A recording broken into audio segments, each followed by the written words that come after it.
Welcome to Forged in the Fires podcast with Fireman Rob. Being a fireman, father, veteran, husband, world record holder, and Ironman, he brings stories of experience to impact your life while challenging you to live it. What do you want from your life? Why do you want it? Are you willing to go through the challenges to get there? If you have the courage to take that first step, let this podcast be the catalyst to start your fire while you bring the resilience to make it continue to burn. Our lives are made up of moments called right nows. So let's get started. Forged in the Fires podcast with your host, Fireman Rob, begins now. Welcome back to Forged in the Fires podcast.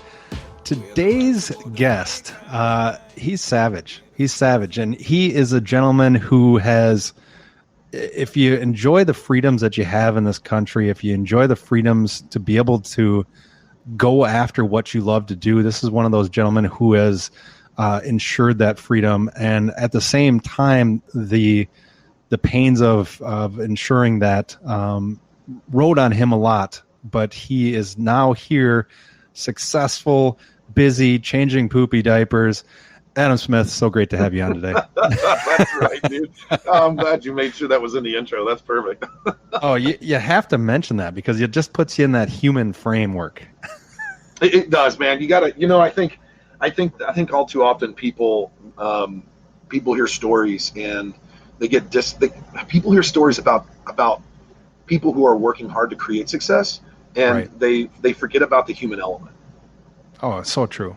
That's so true. And it's a process that we go through. And I think that's the hardest thing that people don't understand is like they look at you as a success, now and when you're in the military, and they don't see the challenges and tribulations that you went through and all the things that you learned along the way to be able to get to where you are.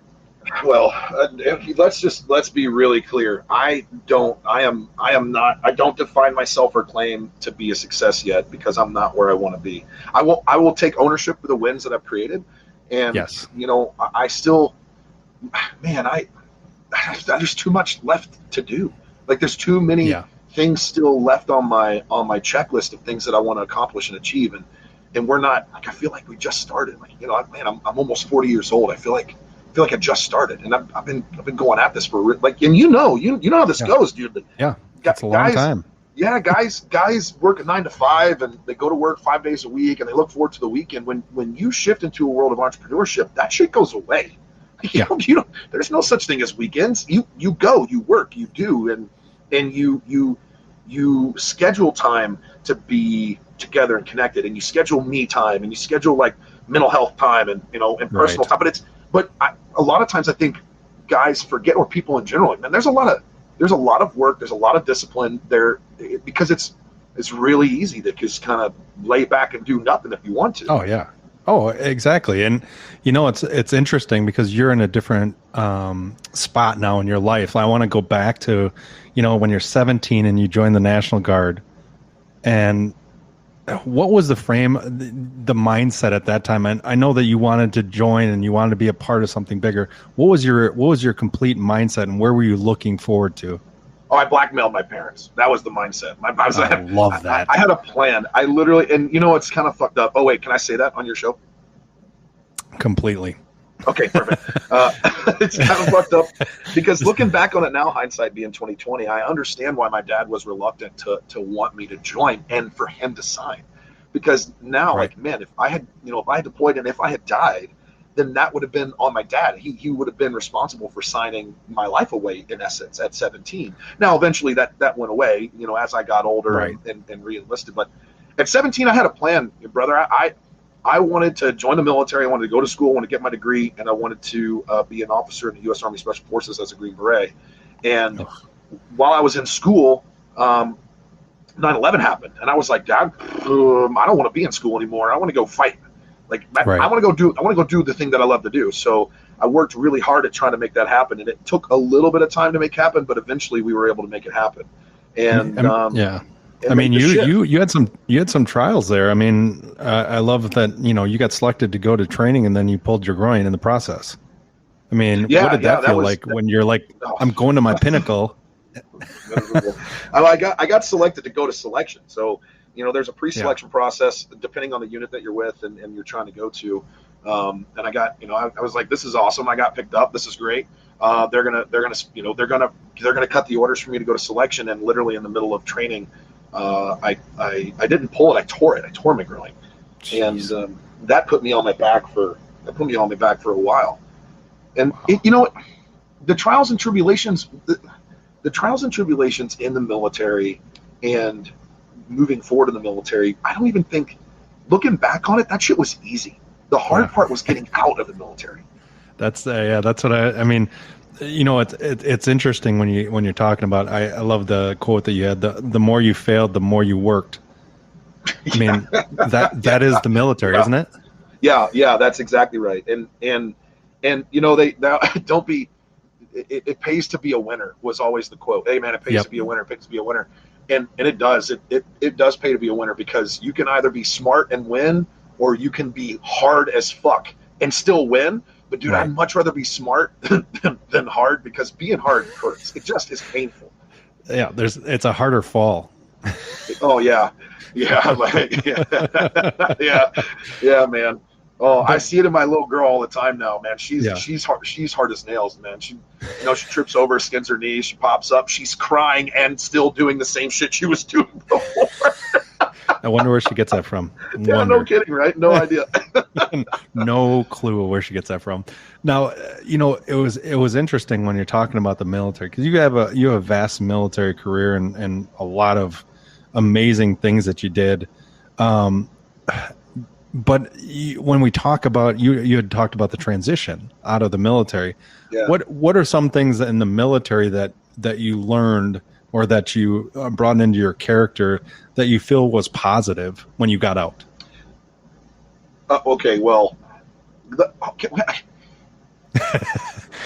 let me address it this way. Yeah. When you're in, I think a majority of us, when we're in, especially if we want to be lifers, we don't really have a transition plan, and we don't start making the transition plan until later in the career path. And I think another part of that too is it's really hard when you're in to translate what skills and how the skills will be applicable in the civilian world. And so I think that I think when you're in, you don't see it. It wasn't until after I had gotten out and after I'd gone through the pain of that making that transition from the military into the civilian world. It wasn't until after I had a hand up, and there's, I'm skipping over a piece of the story here, but it wasn't until after a whole bunch of experience outside of the military was I able to truly understand the skills that I had learned and how they apply, like communication skills, like and like mission planning skills, and how mission planning skills definitively correlate with business planning and creating targets and setting targets and doing course of action. We call it, course of action developments, COA-Dev, and the SF side of the world when we're doing mission planning. Well, course of action development on the civilian side is no different when you're doing business projections for the next fiscal year, and you're looking at major targets that you want to set, and how are you going to get to those targets, how backwards planning is a thing, right? How 1/3, 2/3 rule is a thing. And backwards planning, you go, okay, this is the target, and then we work backwards from the target to understand where we are right now in the moment. And in mission planning cycle, you leave 1/3. It's 1/3 of the time used for planning, 2/3 of the time used for rehearsals and any adjustments that have to be made. Well, there's no difference between that and business and business execution, right? If we spend 100% of the time planning and we don't test, we can't adjust. Right. Exactly. And so I love the fact it wasn't until that part. What's interesting? I love that fact of what you said, and I was thinking about it in my head of I didn't realize what I had that was applicable to my life outside the military until later on, and now I kind of want to go back to what that struggle was. But it's interesting because I think a lot of people feel that same way. They have a great set of skills, but they don't see being a shooter. They just see themselves being a shooter, and then they go into the real world and they're like, I don't have any set of skills. It's like, you have a ton of skills. Yeah, that's exactly right. That was one of the biggest problems was when I got out. I was like, well, I mean, I was a special forces communications sergeant who had a lot of skills in, I did some work for the Defense Intelligence Agency. And again, I'm like, all right, well, how does any of that translate? How does any of that translate? And what's worse, actually, what's even harder than that is not making the translation of how the skills and experience in the military translate into the civilian business market. But more importantly is, how do you re-identify yourself and then learn what it is to define mission and purpose when your entire adult life, it has been provided for you. Right. And that was the hardest part for me, man. When I got out, I had no clue who I was. I lost all sense of self because my identity for a majority of my adult life was, hey, I'm a Green Beret. My purpose was to be a better Green Beret, and my mission was whatever was given to me from higher command authority. Right. And now I'm in the civilian market, and I'm like, well, shit. Like, what do I do now? Who am I now? Like, I have no significance. I have no fulfillment. I have no purpose. I'm not that thing anymore. What the hell am I? And it took me getting to the lowest part of my life and literally the absolute bottom of my personal life and experience, where I had been out, was in a process of getting out. My paperwork was in the process of going through, and it was a Wednesday morning, and my fiance and I had moved to a little town called Lancaster, Kentucky, in eastern Kentucky, just south of Lexington. And we were renting this really shitty cabin. It was small and it was cheap. We were making less than $18,000 a year combined. She was my fiance, and she was doing an internship program she had finished her master's degree. She quit her job, went back to school, got her master's degree, was finishing an internship program so that she could finalize her certification to be a prosthetist and orthotist. It's somebody who works with orthotics and prosthetics. Okay. And it was a Wednesday morning. She left to go to work, and I'm sitting on the couch, and I had sent out, I don't know, a shit ton of resumes. And I didn't know who I was. And I was like, and I'm fucking worthless. So I drank every drop of alcohol in the house. I wrote my suicide note, put a pistol in my mouth. Jeez. And the only reason why I'm alive is because I was so drunk I passed out. Wow. And the next day, a very good friend of mine who's also a former Navy SEAL called me. And basically that conversation led to on meeting up with him on Sunday to go to Northern Ohio and train a bunch of law enforcement officers. So we went up there, supposed to train like 14 or 17. We ended up training like 43 or 40, almost 50 dudes for 5 days. We came back, and my good friend, his name's Todd Triple. He's a phenomenal dude, and he hates me putting his name out in the world. He fucking hates it. And so every time I talk to somebody, put his picture out too. Yeah, fuck yeah, dude. Every time we talk about and tell a story, I got to make sure I say his name because I really do owe a lot to this man. We sat down. He gave me a check for twice as much as what we'd agreed upon. He gave me and he said, "Hey man, make sure your bills are taken care of. Make sure that you know everything's squared away. You got your feet underneath you." And he gave me cash and he said, "This is for you. This is for you and your lady, your girl, to go out this weekend and do something. Whatever you guys want. Get a steak dinner, buy some new clothes, whatever." He's like, "This is my investment into you. I want you to be a part of this company. Wow. You have something that is unique that not a lot of people have, and I want you to be a part of this company." He said, "Now, if you don't want to, I understand. Don't worry. But if you do, I'll see you here on Monday." And I'm tears, I'm sitting looking at him, tears rolling down my face because he knows where I'm at. He's been there. It's a hard place to be. It's a really hard place to be. And oh man. And that's so Monday morning I showed up at 6 a.m. and them sons of bitches didn't show up until 9. So I sat in the parking lot for 3 hours trying to figure out what the hell we were going to do on a Monday. Oh, that was purposeful. But Rob, that's the best part. This guy, he didn't give me a handout. He didn't. Right. He showed me that I had value that I couldn't see in myself. Wow. That's huge. And it changed the direction of my life. It changed the entirety of the direction of my life as an adult, no longer in the military, and how to translate that shit into the civilian market. So the very first translation was taking the lessons learned and then delivering to law enforcement. So those guys can make it home to their family. Jeez, that's huge. I mean, it's so hard to be able to tell those stories of your lowest points. How long did it take for you to be able to tell that story and tell it honestly, like the whole truth? Oh, years, dude. My fiance, now wife, she didn't actually know that I had written a suicide note. She didn't actually know that I Wow. was going to kill myself that day until I told the story on a call. It was the first time I shared the story in its entirety, and she heard me. And after the What? call, came to me and said, I didn't know that happened." Wow. That's what did it feel like when you were able to be honest outside of just your own head? Um, uh, at the time, I wasn't thinking about it. I don't know. I can't remember what the reason was as why I was sharing it initially. But I can tell you that after I had shared it, there was someone in the call that sent me a text message right after and said, "I needed to hear this today because I'm in a really dark spot, and this gave me hope." And it was a liberating and freeing moment to be able to not only share that externally, but to recognize that, again, here is another piece of value that I get to provide to the world that I thought that I didn't think was possible. I didn't realize that was a piece of my experience that brought value. Right. That's so huge. That's so huge. I love on your site, therealadamsmith.com. You put on there, if you're looking for a sugar-coated, sappy speaker, it's not Adam. I couldn't have guessed that. I love that.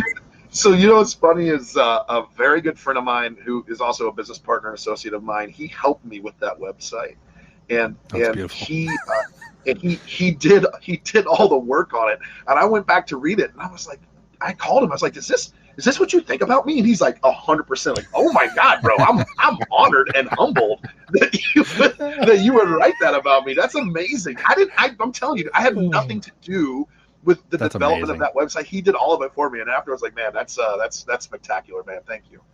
No, that had to feel good. I mean, it's so cool. You've got, all these things. It's so cool because it's one of those things where when you look at somebody like yourself who has been in the shit, who has went through it, and then is out on the other side as a family and is giving back. It's such a huge thing for other veterans, first responders to see that. What do you feel in your life? That power that you've been able to impact others with? Wait, ask that question one more time, because that's a good question. I just want to make sure I heard it right. Yeah. What do you feel like in your life with that power that you've been able to impact others with? Because I think it's huge for veterans and first responders to understand that they too have that ability to do this.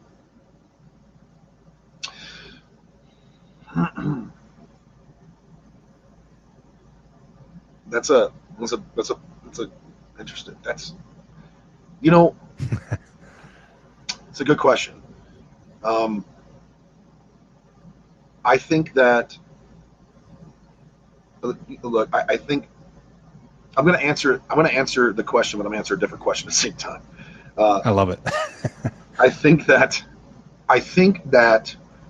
we who participate in the military or in being first responders, law enforcement, EMS, firefighters, we have such a hardcore ingrained mentality of selfless service, and especially in the military, especially on the teams, you live in this place, or you have this mentality that it's always about the team, it's always about the team, it's always about the team.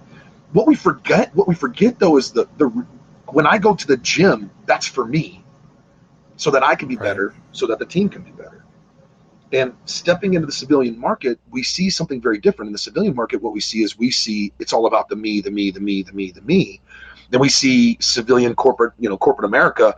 We see these guys stepping on one another's heads to try and advance their position and advance themselves. And what I realized, the more experience that I had, was there has to be someone who can speak the languages of both worlds, and also recognize that there is a way to create impact outside of just making money for self. And if I can focus on businesses that create money for me, and can feed my family and continue to generate revenue on top of that, that revenue can then pave the way to create impact for other special operations veterans or other veterans in general in order to show them a path that can be created in their own life. And so my purpose in life is to create impact, and my mission is however I choose to deliver that into the world. And one of my missions is making certain that vets who find themselves in a dark place, or first responders for that matter, who find themselves in a dark place, understand and recognize that the dark place they are in is of their own doing. And the only way to get out of that dark place is to recognize that it's not only a non-permanent fixture in their life, but it's only an imagined permanent fixture inside of their mind because they forgot that they had fucking value. And if they could just understand that the value they bring to the world is not just being of service to others, but of being to service to self. If you cannot remember that you must fill your own cup, that you must seek your own mental health, your own physical health and capability, your own spiritual connection, and having a powerful connected to something bigger than yourself. If you don't feed those aspects of who you are, then you cannot be of service to other people, because then you're just a fucking liar. You're a fucking liar, and you know that you're a liar, and you're trying to pour out of an empty cup, and it's impossible to do it. I felt like I just got talked to by General Patton, like that speech, you know? I got chills. I was sitting there. I was like sitting at attention. I mean, this was beautiful. I get fired up. I get fired up, dude, because, you know, guys from our community, they don't hear that sappy, mushy, fucking touchy-feely bullshit. They don't hear that. Right. They've got to have somebody snap them out of that cyclical nature of thought and help them shift their perspective. It's what had to happen to me. Right. You know, if somebody would have given me a hug and said, "Oh, it'll be okay," I'm like, "Yeah, go fuck yourself." Yep. You right. know? I love the philosophy. I want to touch a little bit on your the Savage Freedoms. Yeah, let's go. Oh, I love this. I mean, I've been watching the video on loop, and I'm just excited as can be. Tell me more about the premise behind that. What did you say that needed to be out front to put this together? What? Say that one more time. What needed to be out front? Yeah. What did you see that was missing that you wanted to say, hey, I'm going to put this together and empower others to take that preparedness seriously? Well, I think the number one thing was that there's I see a huge threat on the rights of Americans, like the rights and their individual freedoms and liberty. And I am a very strong proponent of individual freedom and liberty. I don't care what you think about yourself. I don't care if you're transgender and you think you're a man, you think you're a woman, or you're a woman, you think you're a man. And if you're listening to this and you get offended by it, I don't fucking care if you get offended. Do you know why? Because personal liberty. You can be and choose to be whatever you want to be, but as soon as you begin to dictate to me what I'm allowed to say and not say, then we have a fucking problem. Well, part of the issue that I see, and one of the number one reasons why I wanted to push the concept of not only personal protection, personal defense, but truly identifying how you are an asset or a liability to yourself, your family, and your community is the responsibility that all Americans have to practice and exercise their freedoms daily. And so I saw this deficiency in America, and I saw there's a huge hunger that patriot loving, constitution loving people that love personal liberty, freedom, what the United States its fundamental principles were based upon. There is a hunger for people to connect with that. And so I love that. What better way to connect with that than taking our firearms out on the range and teaching people how to fight with their guns so they can learn how to be they get to become the executive protector of the most important executives of their lives, which is their family. Right. I love that. I love you have such a passion. I think that's a huge thing in life that a lot of people miss, is to have this. I mean, you can hear it in your voice. I mean, I can only imagine what you're on the other end of the phone, but it's like that kind of passion is not seen in every single person. And it's so critical to moving forward and being an asset to your community, your family, and your life. Oh, if you don't have passion for if you don't have passion in taking responsibility for the betterment of yourself, if you're not passionate about protecting your family, if you're not passionate about exercising your freedoms and rights and your personal liberties, if you're not passionate about creating a more successful and fulfilled life for yourself and your family, then you're complacent, and complacency is death.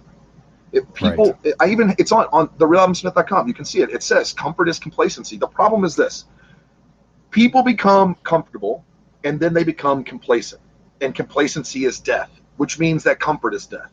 So comfort ultimately is poison. And if we live in this place where we constantly seek comfort, then we're constantly poisoning ourselves against ourselves to be better. But if we can understand and recognize that I don't want to be, people are like, oh, I really want to get comfortable with my gun. No, you don't. You want to get competent with your firearm. You want to get competent with your business. You want to get competent with communication. You want to get competent on how to please your wife or your significant other. You want competency. Competency, right? That is what we're looking for, because that creates competence.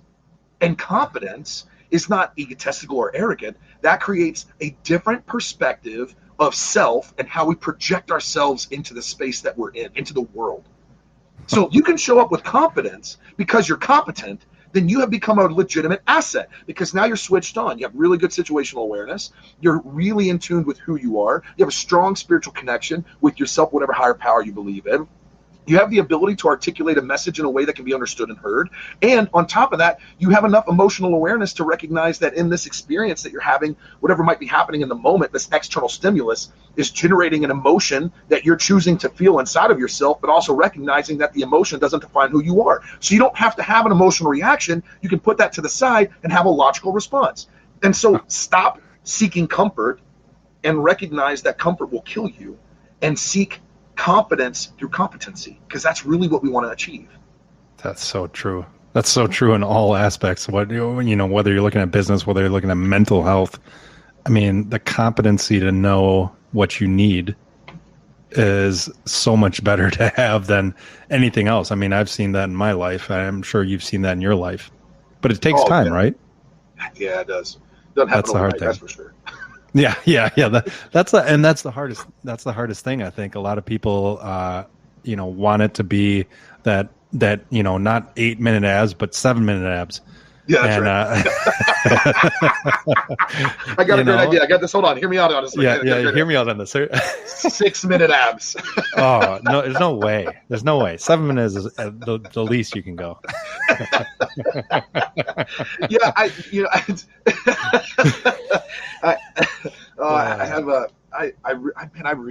gotten to a place now where I enjoy these, podcasts and conversations so much because people, you're right, man. People want the magical pill. They want the magical pill that they're like, oh, I'll do this one thing and everything changes. And you know what? I'll tell you what, if you're listening right now, I will give you one thing that you can do that will change your life. It's one thing. It's very simple. Consistency. If you are consistently lazy and consistently seeking comfort, nothing will change. But if you are consistent in the effort to be better, I fucking promise you shit will change.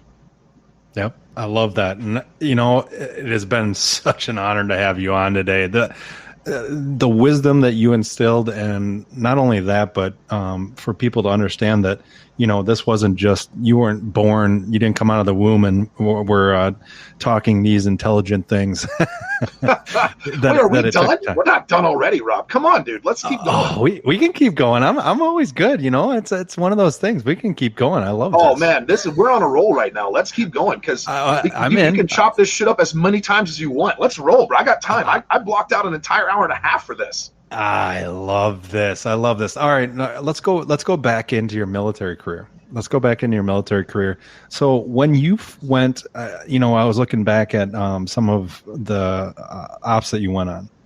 When you went on your first op as a Green Beret, what was the feeling that you had? Because I think a lot of people, they watch the movies, they watch TV shows, but it doesn't really tell the feeling behind those individuals going as a team into an environment that, a lot of times there's unknowns. You can plan as much as you want, but there's a lot of strategic decisions that have to be made in the moment that are reactionary. and they're trained. There's What a- was your there's a- feeling that there's a- first time you went on op? There's a lot of mundane stuff that happens on operations. I mean, there's a lot of like, Right. and let's be real, like when you deploy somewhere, most of the stuff that you're doing is day-to-day taskings that don't necessarily revolve around being outside of the wire and going and doing, Right. a direct action hit, or going and doing a key leader engagement, or like a medical capabilities exercise, or med cap, where you go out and you engage the community with medical stuff. Like it's not always that way. It's pretty boring. I mean, You mean to be it's not honest like with you, Chicago Fire where you have like this traumatic thing happen every like 20 minutes? every 20 minutes? No, man. Those shows, fuck, man. If that was the case, I don't know if anybody would have been able to survive no. on the back end. You kidding me? Yeah, there'd be like No, it's- 5 years and you're done. And everybody's unique. Like, there's some places that there's some cops, combat operations post or combat operations base, or FOBs, forward operation base. Depending on where you go, some see a lot more action than others, and some see less action than others. And so, in reality, if we go back before that, my first tour to Afghanistan, before I was a Green Beret, was pretty boring. It was pretty boring for the most part until I got pushed over to do work with the Afghan National Army as an embedded team trainer, and then it got a little less boring. But for the most part, it was pretty boring. We still lost a couple of guys on that first tour, but believe it or not, the two guys that we lost, or that it was more than two, it was four. The guys that we lost, they died because of a mistake made by an officer. And Really? and that's the shit people don't talk about. Those are the pieces that we don't see. Those are the little things. Yeah, they are the little things, and it's sometimes it's a stupid decision. Like these guys, they were out doing a site survey on a potential aircraft range, so like a gunnery range for aircraft, and they went off road, and they went beyond the demining rocks that mark where the demining happened in that vicinity, and they hit an anti-tank mine. Oh, jeez. And it ended up destroying the whole. Ended up destroying the whole truck, and the thing is that here's the thing. I think when you get to a point in your life when you stop thinking about quote unquote cool stories or past experiences as a story or an experience, and you start looking at past experiences as potential lessons that can apply in the immediate. There's a point when that happens. There's a transition. I don't think it happens for everybody all the time, but I think if you work hard enough, long enough, you can start seeing direct correlations. It's why I love shooting so much. You go to the range, and I can put a Colt Army single action Army revolver in somebody's hand, and put them at the 7-meter line with 45 long Colt shooting soft lead rounds, and give them one still target to hit, and they'll hit it over and over and over again. And it's a slow process, and it takes time to reload. Then you can move on. And here's the cool part. I want you to think about being in your business.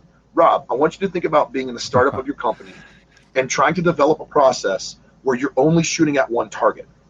Can you imagine that right now? Yeah. Okay. Now I want you to think about how your business has grown, but how you're still shooting at the same target, but the only thing you've done is you created a more effective process. So we move you back to the 15-meter line. You're still only seeing the same target, but now you're shooting with a semi-automatic pistol like a Glock or something along those lines, right? A staccato. Right. And now you've created an effective and efficient process. So you're destroying that first target, and you're destroying it regularly. Your reloads are faster. Your rate of fire is quicker, which means that you've created more revenue and you have the ability to expand the company. But now you're expanding the company with the Glock, and you've moved back to the 100-meter line, and you're still trying to shoot the same target. Right. Right. So now we have to change. And that's the transition of an individual who is in a startup and is doing every job to who becomes he's at the operator level. Then he becomes a manager, and he's focusing still inside the business, but he's focusing on managing all the processes to make sure they run right, to an individual who has the ability to see the bigger picture, the strategic concept of what they want to hit. So at the 100-meter line, we can see all the targets. Then we give them an AR. We'll go, hey, dude, remember when you were down there, but now you're here. Here's the best part. Now you have dudes down there that are shooting that target over and over and over again. You don't have to worry about that. Which target do you actually want to hit that's going to be the greatest ROI of your time? And that's, I love shooting. We can directly do a correlation of what the range looks like to what business looks like. That is such a great analogy. I mean, it totally makes sense because it's one of those. So many people try to shoot these targets from 100 meters away when they haven't even figured out that 5 meter line, 7 meter line, whatever it is. That's when you go into a business and you talk about this stuff. Do you see the light bulbs go on? It's actually pretty spectacular, especially when we start talking about leadership. What I think that's probably the best part of what I do is seeing the switch get flipped on these guys, where they're in this place, they don't really understand what's happening or how to change what they're doing, and you go through a little bit of investigation, you invest a little bit of time in really auditing the company to see where they're performing, and you're like, hey, dude. Real quick, just got a question. When there's a problem, who do they bring it to? And they're like, well, the owner is, to me. Cool. And when it's a problem, that's like a standard issue that should be understood at the operator level. Who do they bring it to? And they're like, well, to me. Like, okay, well, then we know what the problem is. Yeah, exactly. We've just identified what the issue is. The issue is your culture inside of the company and your inability to create some freedom for your people or sovereignty of action for your people to be problem solvers rather than just problem creators and identifiers. Yes. I love that sovereignty of action. Yeah, Tell me more about that. So think about the idea of what does sovereignty really mean? Right? To take ownership, it's to own space, it's if you're sovereign, like a sovereign citizen, I don't belong to anybody in a lot of ways. There's this crazy concept of being a sovereign citizen. But if you think about the idea of sovereignty of action, what that means is that you don't belong to one definitive action if that action doesn't work. So as a leader, you have a responsibility to lead, train, and mentor your people. You lead them by giving them very clear directives on what the target is, and you give them very clear instructions and make sure they understand them. You train them in order to achieve that target in the processes that have already been established inside of the company and to achieve that particular target that we've already tested and we know.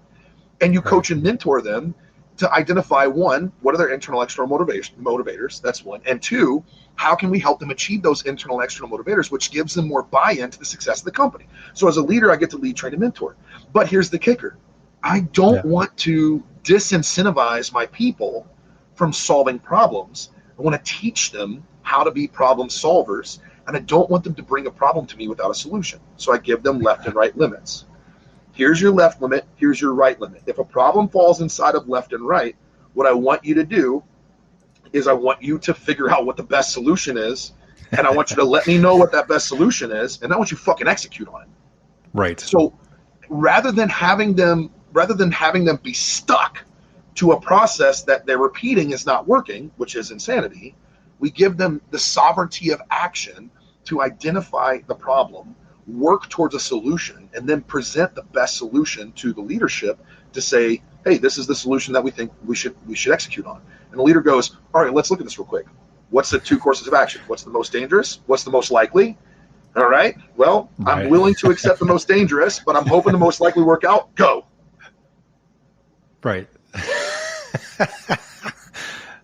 God, that it makes so much sense. It's so simple, but at the same point, when you look at it from a perspective of where you're coming from, when that is, I mean, how did that thinking actually translate in the military? Is that the same kind of thinking that you had in the teams?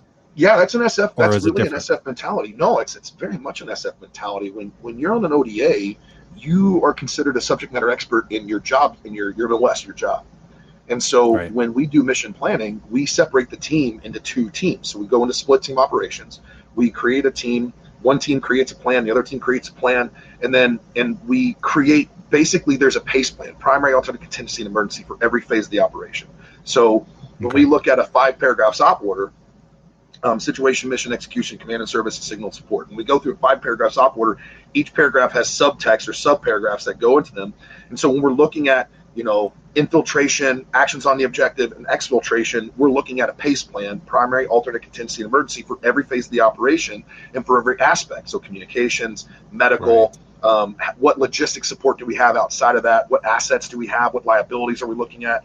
We look at a multitude of different planning aspects, and then we have the sovereignty in creating a plan that we then seek approval for. And so understanding what assets and liabilities we have at our disposal and what liabilities we're facing on the battlefield, understanding when we go through COADEV, course of action development, and identifying most dangerous course of action, most likely course of action, what we do is we do a little table game. We're like, if we do X, what's the most dangerous possibility and the most likely possibility the actions on the opposing side would do if we do X? And so when we look at mission planning, we're going through all of these different concepts, and then we bring the plan together and we seek approval for the plan. Huh. Okay. And we can apply that to business. Same concept, exact same thought process. Yeah, same concept. Now I want you to correlate this to when you woke up this morning as a dad and having to clean up a dirty diaper. Is it the same thought process? Are you sovereign in that? Oh, yeah, 100%, because it does. You're like, hey, dude, you know what? I don't have to change this diaper, and I can let the wife change the diaper. Let's go through COADEV on this. Most likely course of action, the wife will change the diaper and ask me why I didn't do it, and I'll say I didn't realize it was dirty, and then I'll get away with it. But then I lie, which means I'm outside of character. Or the most dangerous course of action is that the wife will change the diaper, be upset with me, but she won't realize that the diaper needs to be changed until later, which means baby girl is going to run around with this poop in her diaper for the next however many hours, which is going to be miserable for her. And then we have to look at, all right, well, the most dangerous course of action on that end is we have a really pissed off little girl that's running around the house screaming her fucking head off because she hasn't changed her diaper yet. Oh, man, none of that shit's going to be, all right, we're going to go with the first decision. We're changing the diaper. See, I love that course of action. See, it works for everything, doesn't it? It does. I swear to God, it works for everything. Like, it really does. Yeah, 100%. 100%.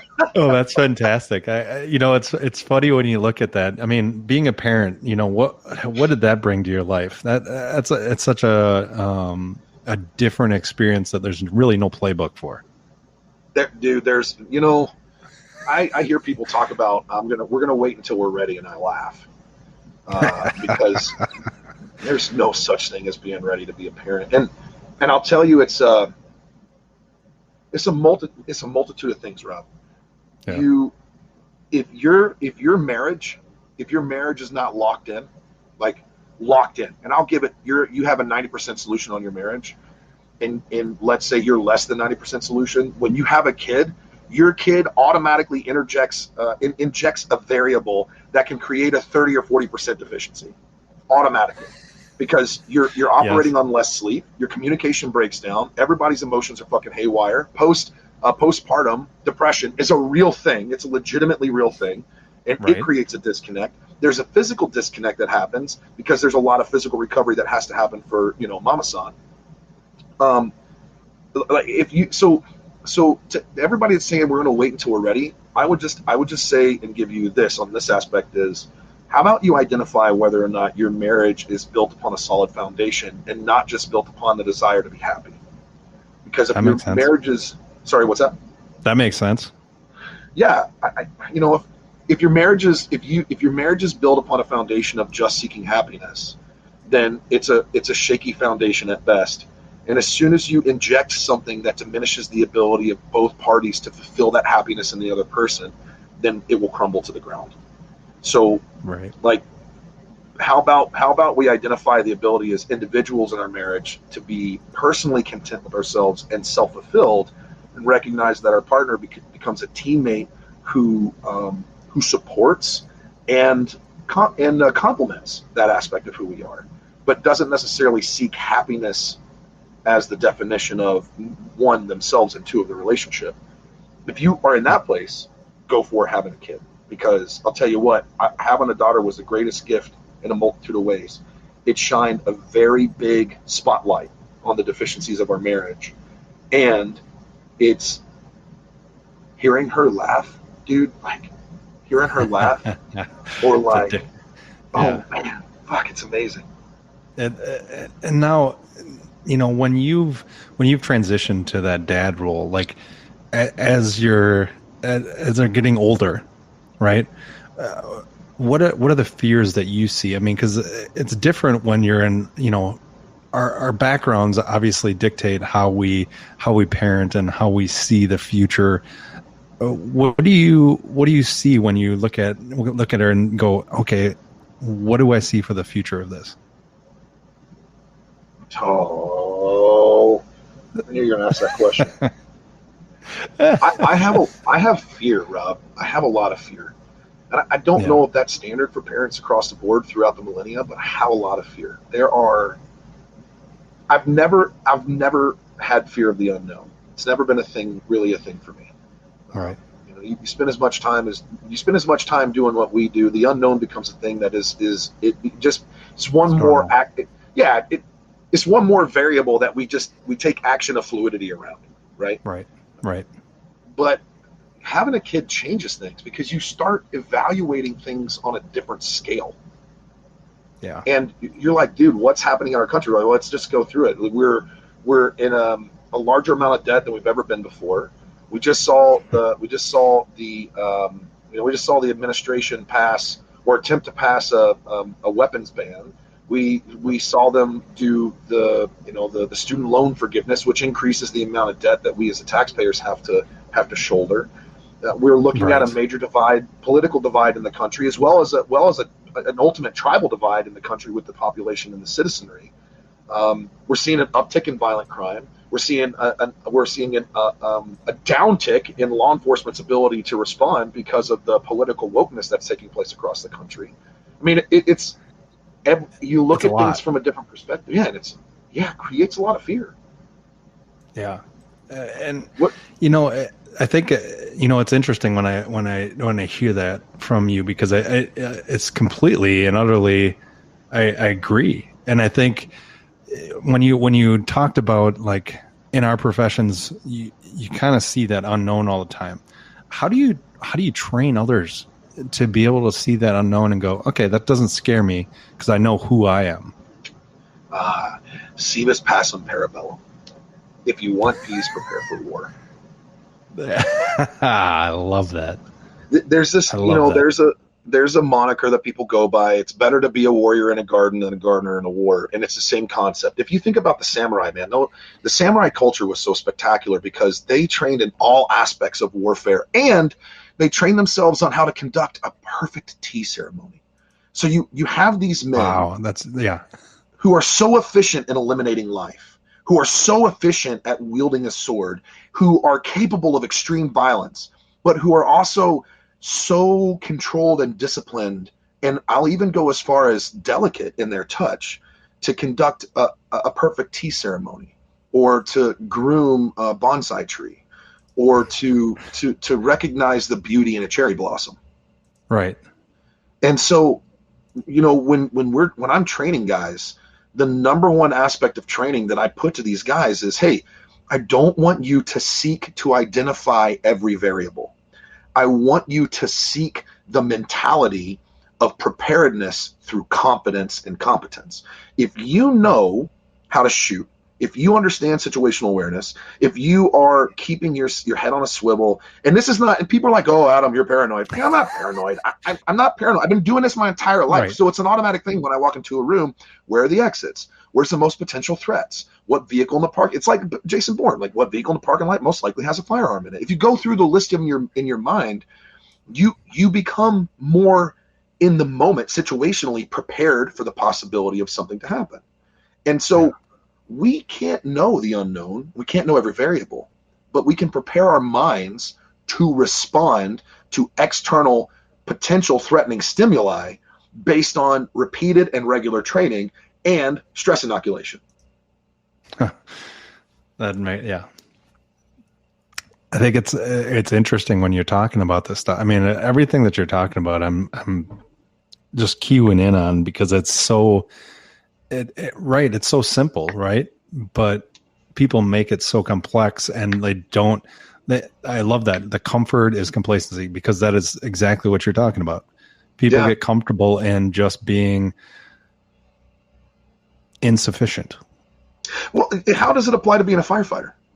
Oh, the interesting thing is that I always say you have to have a healthy respect for everything that you do, right? You can't go in scared, but you have to have a healthy respect for it, right? Because every single fire that we go into, I don't know what the house is going to do. I don't know what the people inside the house are going to do. I don't know what my gear is going to do, but I know what I can do in that moment to mitigate what I need to do.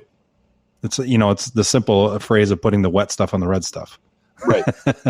you right. know, and the stuff you do on the front end is all about mitigating the variables you do have control over. So when the variables you don't have control over present themselves, you don't have to worry about the other piece.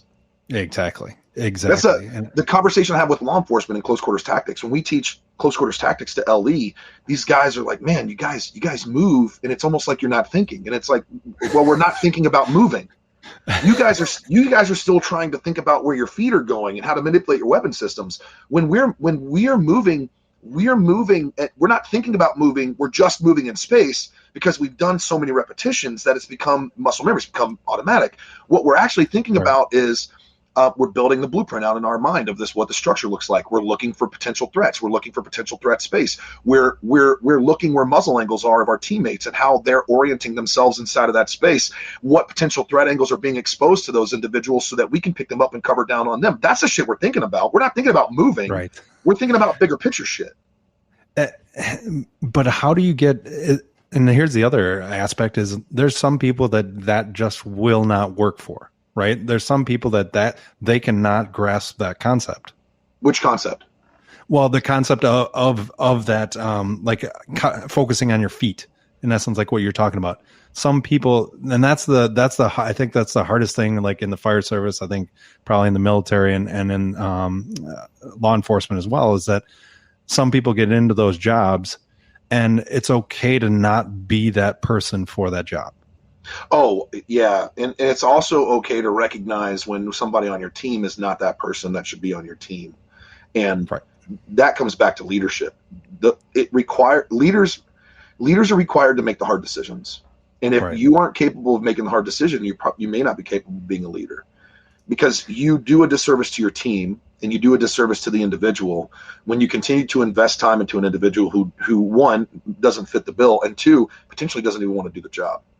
And so if you continue to invest, you disenfranchise the rest of the team to perform, and you completely disenfranchise the individual from being fucking happy.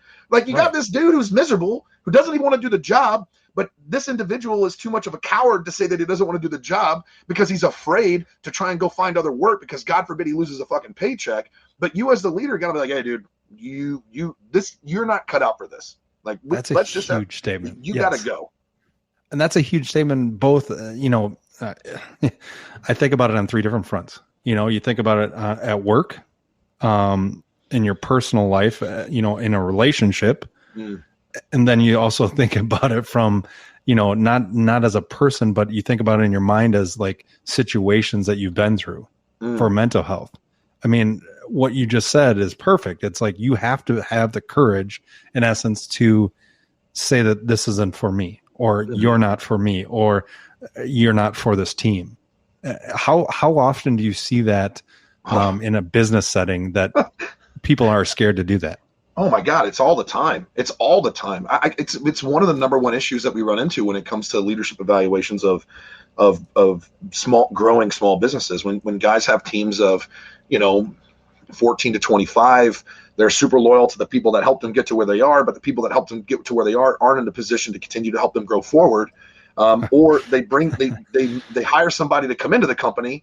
That person comes into the company. They're killing it. They're generating shit tons of revenue, and they're also cancerous as fuck. And so, it happens all the time. And I have the same conversation, and I'll close the door and be like, hey, dude, look, here's the deal. Like, understand that dude doesn't want to be here, and he's too much of a coward to say that he doesn't want the job and quit. He wants to force your hand and make you be the one that fires him. So how about you be a fucking leader and nut up and get rid of this cancer that's causing so much problem in your company? Yeah. And it's not always the easy route for people to do. They get freaked out about it. Yeah, dude. Yeah, they get freaked out. They 100%. And that goes back to the same piece. Like, if you're afraid of confrontation and conflict, maybe you shouldn't be a leader. Yeah. If you can't stand toe to toe with confrontation and conflict, and let's be real, in modern society, directness is considered conflict now. I don't know if you know this, but you're being very confrontational. No, I'm just being direct. I'm not beating around the bush. I don't give a shit about your feelings. I don't think that's confrontational at all. I just feel like that's talking directly. Right. It's but different. People avoid it. Yeah. I mean, do you see, I mean, because you're right, you don't sugarcoat anything. Do you see when you go out, and I think this is actually a valid thing to think about, like, do you see people go, oh, I'm not going to listen to him because of the way he's talking? Yeah. In fact, I did a leadership development experience, a team building experience, and I started off the team building experience with a similar phrase that I started with most of them. Was like, guys, look, I'm not here to be your friend. I don't care about your feelings. I'm going to give you very clear objectives, very clear instructions. You will have the opportunity to ask questions, but I don't really care about how you feel about things. So put your feelings to the side. I don't give a shit about that. Focus on the task at hand and finish the objective. Are you clear? And there's a dude on the corner who like scoffs at me. I'm like, yeah, you got a fucking problem? And he's like, yeah, I do. I was like, well, do you not want to be here? He's like, no, I don't. I was like, cool, kick rocks. Go get in the fucking bus. And the whole group, there's like this is like 16 people. Now we're at 15, and all 15 people, their jaws have kind of dropped. Like, whoa, did he just kick him out? Did he just kick him out? And I looked at the team, and I was like, if I was in charge, he would be fired. Right. And the team was all, oh shit, like, oh man, what is going on? And here's the interesting thing. He went back to the bus. I went back and talked to him, and I was like, hey dude, I'm not here to be your friend. What's your fucking problem? And he's like, he was upset. He was physically upset. And he's like, man, I had a really bad experience growing up with my dad, and he's a former military guy, and he put hands on me, and like the way you're communicating just reminds me a lot of him, and blah blah blah. And I was like, hey dude, check it out. Let me help you understand something real quick. One, I don't really care about your feelings. What I do care about is the insufficient or deficient mentality that you have right now. You were victimized when you were a child. Every time you relive that in your mind, you are victimizing yourself. So what you're telling me right now is that you are permitting a man who mistreated you and abused you as a child to continue to abuse you in your mind, and you let him live rent-free inside of your mind, and you let him control and dictate the actions of your life now as a fucking grown-ass man because you don't like the way someone is talking to you. How on God's green earth can you ever be a dad that teaches your children not only how to stand up for themselves, but how to face adversity with a smile on their face and fucking overcome shit if you're going to look at me and say, I don't like the way you're talking to me, and run away? It doesn't work that way. Right. So do you want to rejoin your team, or do you want to sit inside of the bus and allow this man who abused you as a child to continue to dictate your fucking life? And somebody probably never spoke to him that way, and had him take that opportunity to go, I didn't realize that this was happening. Yeah, and he joined the group, man. He went back to it, and afterwards he came up to me and he was like, hey, I just want to say thank you. Like, right. One, yeah, you freaked me out initially. He's like, but you're not a small man. Yeah, I'm not, dude. I'm 6'3", 290 right now. Yeah, you're not a small man. Let's put it that way. You'd scare a black bear. He said, you actually care. You legitimately care about what you do. And I was like, yeah, bro, I wouldn't fucking do it if I didn't care. There would be no point. It would just be about the transaction. And I don't want my job to be just transactional. I want it to be relational. I want to create impact. I want you to remember. I don't care if you remember me. I want you to remember the conversation. Yeah. That's huge. What is that? I think it's not scary to you to do that. I know that. But what does it feel like to be able to be that person, especially for adults? Because that's not something that most people would be like, hey, this is what I'm going to do to these adults. Because it's not a normal thing that people would be like, hey, I'm going to go do this. I fucking love it, Rob. I can't tell. I can't tell at all.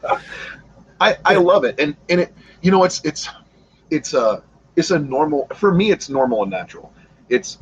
I'm really good at pushing buttons to find out where people will react, and to find out where kind of their breaking point or their line is. I really enjoy it, And I enjoy it not because I'm sadistic, though I can be a sadistic and an asshole. Okay, let's be real and honest.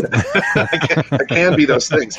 Yeah, exactly. I enjoy it because modern society and modern community have promoted this concept that any aspect of masculinity is toxic. So if you are opinionated, if you're a man and you're opinionated, if you are a man and you hold any sort of level of aggression inside of you, if you are a man and you are direct with how you speak, if you are a man and people see you as potentially domineering, they think that you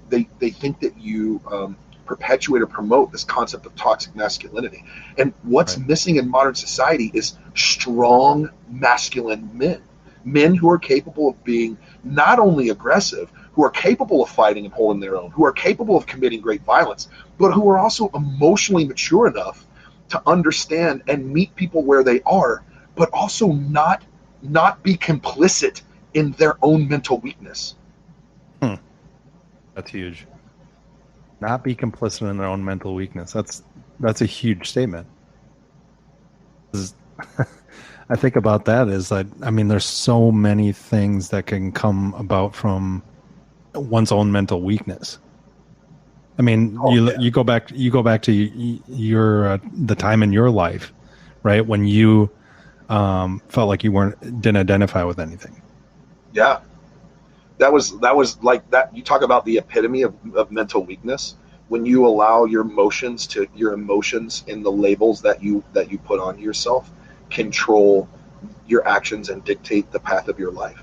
I mean, I went from 255 pounds to 337 pounds over a period of 4 or 6 months. And yeah, exactly. And every pound I put on, and bro, it wasn't muscle, it was pure fat. And every pound I put on, it was Krispy Kreme.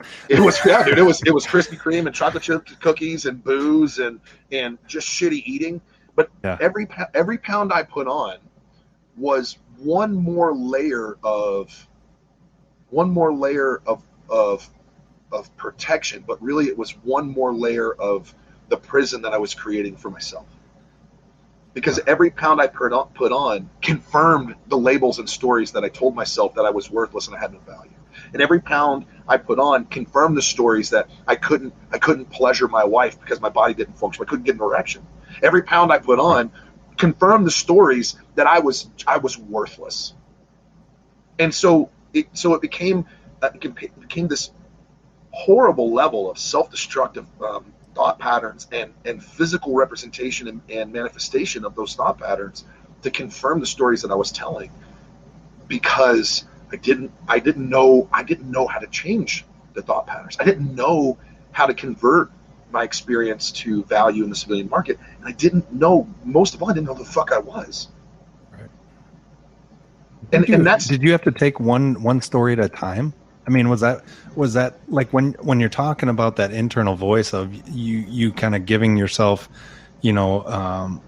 those negative internal thoughts, when you kind of started that journey of getting back to going, hey, this isn't who the fuck I am, did you start by just combating each one individually, or did you try to take it on as a whole? No, it happened I think it more happened organically than it was. Initially, it was organic. It wasn't purposeful. So initially, it was like, oh, you know what? I can provide value and be of service by teaching dudes how to make it home to their families, by teaching them tactics, the TTPs that I learned in close quarters tactics to law enforcement. Cool. So I can provide value here.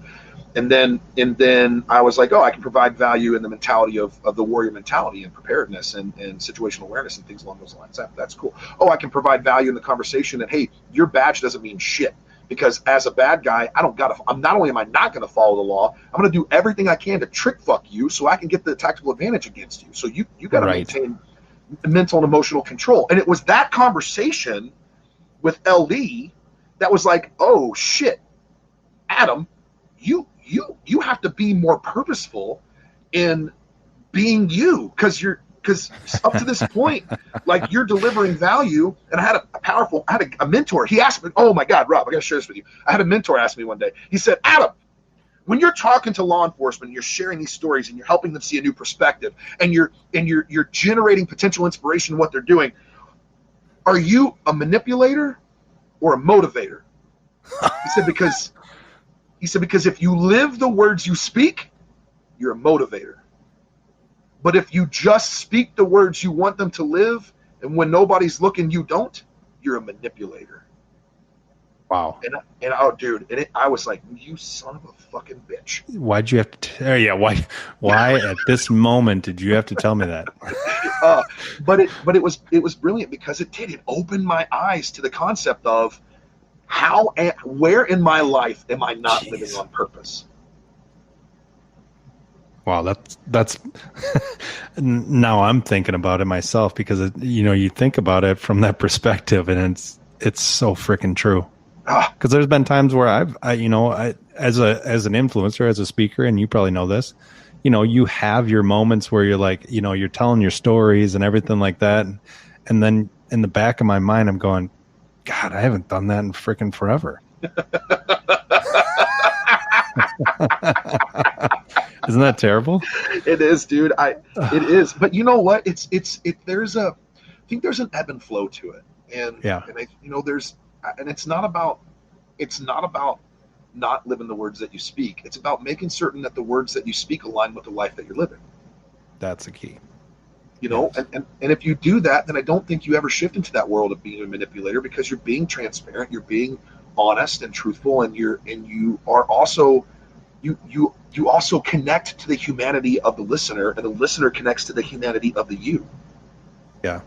And I think, my thing always was, when I start my speeches, I always tell them, I'm not here to change your life. I'm not here to, influence you or make you a better person. I'm here to give you my story, the things that I went through. And if you're able to use one thing out of those, awesome.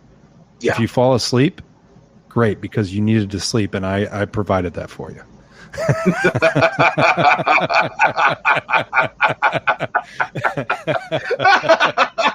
That's a great way to look at it. That's such a great way to look at it. Holy crap, dude, that's brilliant. I have a speaking engagement in 2 weeks. I might use that. You use that. It always gets the people, and it's funny, because there's some people that go, oh, okay, so then I can sleep. No, you just gave me permission. Yeah, totally. Which is really, I think, people say I don't have the answers. That you just brought something to my mind. People say I don't have the answers. Like, I don't know what to do. No, the problem is, and the reason why you feel the way you feel, is you do know what to do. Right. You're just afraid to do it. Oh, and that's it. Yep. Yeah. And sometimes they're just looking for permission. Yeah. Hey, it's okay to do that. Do you want to do that? Yeah, fucking do it, bro. Yeah, but what about? I don't care about that. I don't care about that either. Well, yeah, but what about that? I don't care about that either. What do you want to do? But do you think sometimes? I mean, this is one thing that I've always seen is people are scared of success, because what maybe I'll have to do something next.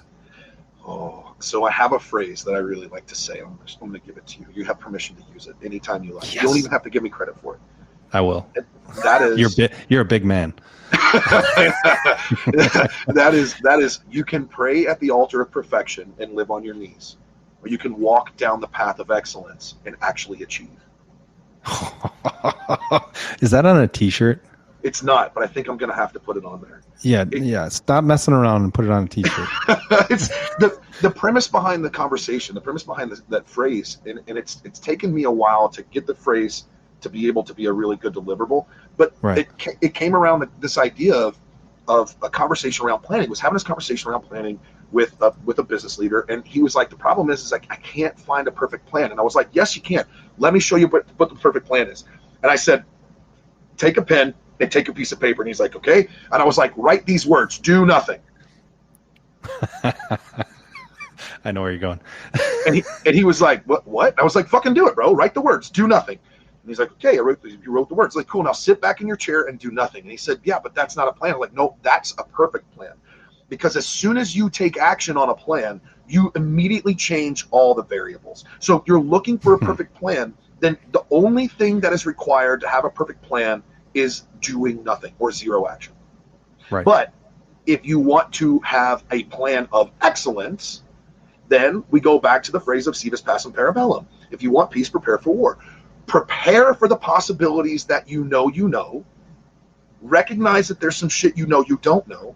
Understand that there's variables that you don't know, and just be ready when those variables present themselves, that you are so prepared on this end that when they present, you have the ability to real-time adjust. That is a plan of excellence. The real-time adjust is the key. Yeah. So many people get there and it's like paralyzing fear of, oh my God, what I know what I'm supposed to do, but should I do it? Yep. Yes, do it. 100%. Yeah, just do it. Stop screwing around and just do it. Stop stopping. Start doing. Adam, you know what? We're going to have another episode here. I'm going to have to figure out a time that we can have another episode. But where are you located? I'm actually in Madison, Wisconsin. We'll have to get together. That's the key? I would love to do a face-to-face, man. I would love to do a face-to-face. And you know what? We'll do it at a shooting range. 100%. In fact, let's go one step further, bro. I'll even put this in your wheelhouse, and maybe you don't even have to edit it out. Just put it out there. Here is an official invitation to collaborate on a possible speaking engagement where we can find some first responders and veteran nonprofits, reach out to them, and let's go talk to them and give these dudes a different perspective on what they can actually do if they're willing to change their perspective. I'm in. I love this. I just wrote that down, and it's going to be put into action here. Yeah, let's go. I love this. This is the kind of stuff that makes greatness. It's the savage ideas that are like, oh well, I don't know if we can do that. It's like you have two idiots with the same mind frame as you and I,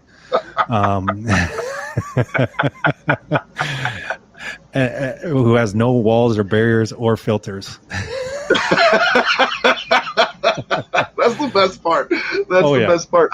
I actually referenced in another podcast not too long ago. I was like, yeah, you're a unicorn. How about you just do this? How about you go sit in the corner, keep telling yourself the stories that you want to tell, and play with your butthole until you figure out that your butthole still stinks like everybody else's, and you can stop being a unicorn. Yeah. And the guy that was running the podcast was like, did you say that? Did you just say that on my podcast? Yeah, bro, it happened. It came out of my mouth. Yeah. And I just thought of it too. Yeah, it just popped up into my head all at once.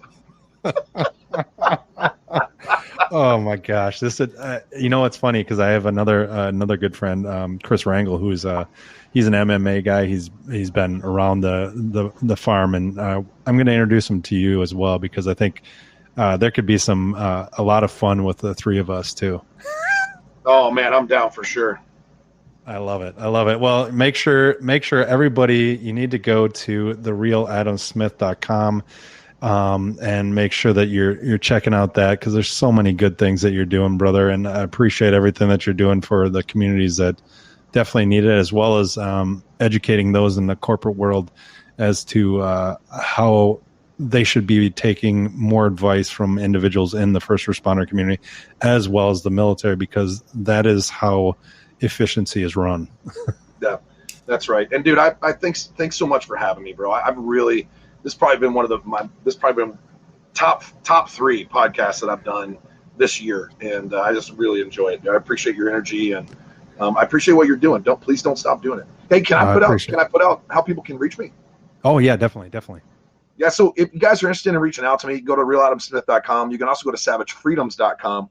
You can also reach me at adam@savagefreedoms.com. You can also check out thesavageinitiative.com. And you can look at TikTok, Instagram, and Facebook, Savage Freedoms Defense as well. And the final piece is my catchphrase, which I love to use on a regular basis, is this. If you want to be comfortable, then sit your ass on the couch and drink your beer. But if you want to be excellent, get the fuck up and go fucking get it. Oh, I love it. But you are not done yet, because I've got 3 questions for you.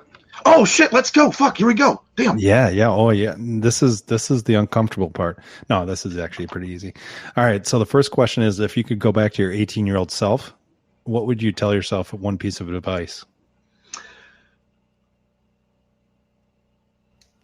One piece of advice, I would say, recognize your value doesn't come from your job, but from who you are.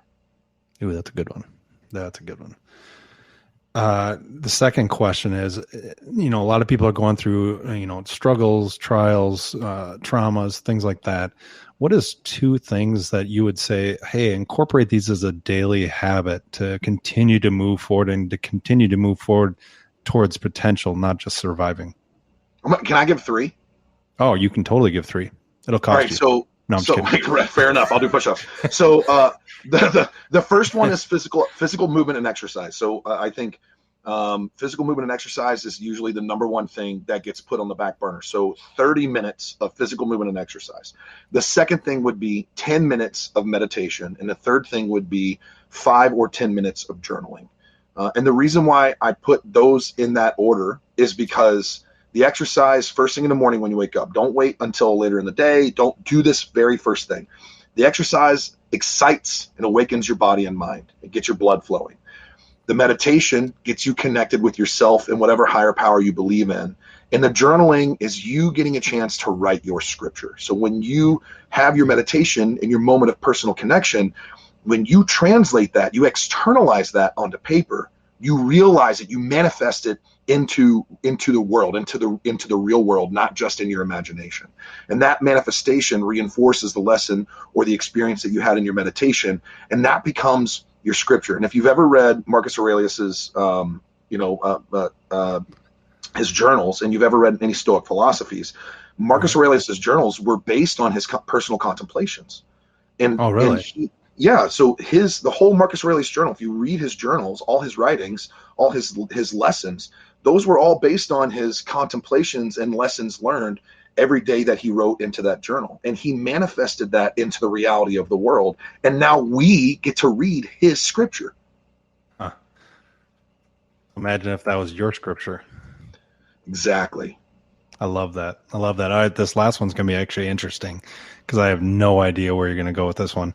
Kind of scares me a little bit. No, if you could have coffee at a firehouse table. So in other words, any question is not off limits. Everybody will answer everything.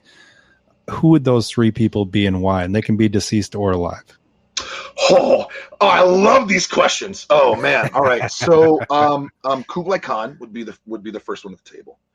Okay. I don't know if you know the history of I don't know the history of that one. The Mongolian Empire. So Kublai Khan was the grandson of Genghis Khan, and ultimately he was the seat of the height of the Mongolian Empire.